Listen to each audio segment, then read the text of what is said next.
안녕하십니까, 정의태입니다. 내각제가 왔다. 국민들 정신 차려라.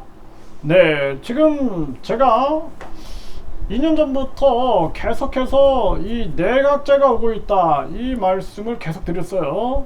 그래서 윤석열이 정치를 개판을 치고 결국에는 제왕적 대통령제를 비판하고 결국에는 내각제가 온다. 그런데 국민들이 내각제를 탐탁치 않게 생각을 하기 때문에 이놈들이 내각제를 교묘하게 삥삥 돌려가지고 용어를, 이 언어의 마술을 부려가지고 달리화한다, 이렇게 말씀을 드렸어요. 그래서 이 내각제, 내각 책임제, 또 분권형 대통령제, 이원 집정부제, 또 국무총리 추천제, 또 책임총리제, 이런 것들이 다 유사 내각제죠. 그러니까 유사 내각제, 위장된 내각제를 전개한다. 제가 계속 정의태 신지식인 TV에서 경고를 했는데 이제 때가 온 겁니다. 그래서 국민들 정신 차려야 한다라는 거예요.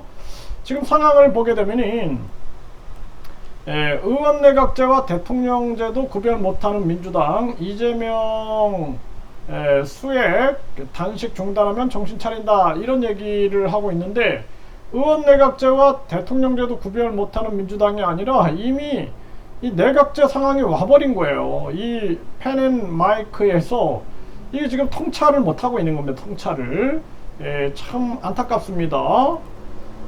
네, 그래서 지금 상황을 이렇게 보면은 심상정의가 MBC 뉴스에서 지난 2002년도에 국무총리 국회가 추천, 요 얘기를 했는데, 이 심상정은 의회 중심주의자예요. 그렇기 때문에 이게 바로 이제 내각제란 얘기 안 하지만 국무총리를 국회가 추천한다, 이게 바로 내각제다라는 것입니다.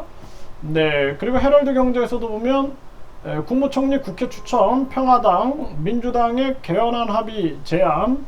그러니까 이 당시에 이 평화당, 이 평화당이라는 이 정당, 민주평화당이죠.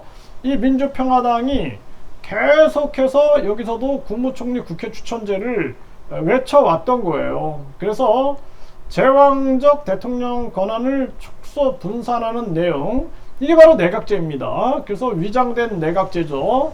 이러한 몫을 외쳐왔던 거고, 인천일보에 보면은 여야 5선 이상 중진 국무총리 국회 추천에 공감대를 갖는다. 당연하죠. 이 국회의원 세상이 되는 거니까. 네, 충청투데이도 보면 국무총리 국회 추천 계기 삼아 막힌 전국을 풀어야 된다. 이것도 다 이것이 뭐예요? 이게 내각제의 모습이다라는 거예요. 내각제. 국민들한테 내각제라고 얘기는 안 하지만 뉴스피메에서 보면 심상정 청와대 권력 분산해야 수석제 폐지하고 국무총리 국회 추천, 이게 다 내각제 얘기입니다. 네, 그리고 프레시안에서도 보면은 송영길 4년 중임제 개헌, 결선 투표제 도입, 국무총리 국회 추천. 이 송영길도 결국엔 내각제 형태로 가는 거예요. 대통령은 힘 못 쓰는 거죠. 그리고 국무총리도 언제든지 국회의원들이 갈아쳐버릴 수 있는 거예요.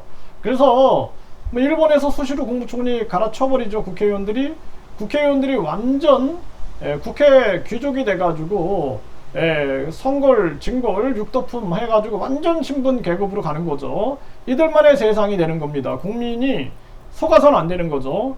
근데 이재명까지, 지금 경향신문에 보면 이재명이 국무총리 국회 추천을 외치고 있거든요. 그러니까 이재명이 결국에는 여기하고 손을 잡았다라고 보는 거죠. 왜냐하면은 이재명 스스로 안 되니까, 혼자는 안 되니까 결국에는 손을 잡고 지금 이 분권형 내각제 형태로 가고 있다, 이렇게 보시면 됩니다. 네, 그래서 박강훈이가 9월 18일에 총리 추천제 개헌안을 내세웠어요. 그래서 이게 지금 뒤에 김진표가 있죠. 요 김진표의 아바타가 된 거죠. 김진표가 항상 외쳤던 겁니다. 이런 식으로 지금 움직이고 있다라는 거예요. 그래서 국민들은 정신 차려야 된다라는 겁니다. 이제 국민들이 내각제 싫어하니 빙빙 돌리고 요리꼬고 조리꼬고 해가지고 언어의 마법을 부려가지고 그냥 분권형 대통령제 하자, 그것도 국민들이 받아들이지 않으니까 대통령 4년 중임제 한다 이렇게 얘기를 하고, 심지어는 김진표는 국민투표 없이 개헌할 수 있어야 된다 이런 발언도 했죠. 그리고 이제는 지금 김진표의 얘기대로 국무총리 국회 추천제를 통해서 결국에는 내각제로 가고 있다는 거예요. 지금 윤석열 탄핵, 이재명 구속이 중요한 게 아니라 내각제로 가고 있다는 게 중요한 겁니다. 그래서 국민들이 분권형 직접민주제로 바꿔야 된다. 그래서 국민투표제, 국민 50만이 동의하면 국민투표에 붙이는 국민투표 시민발안제, 국회 해산 국민투표제, 국민들이 국회 해산도 정개할 수 있는 국회 해산 국민투표제, 그리고 대통령, 국회의원, 국민소환제를 통해서 국민 주권이 강화되는 그러한 정치혁명이 일어나야 된다. 이렇게 분명하게 말씀을 드립니다.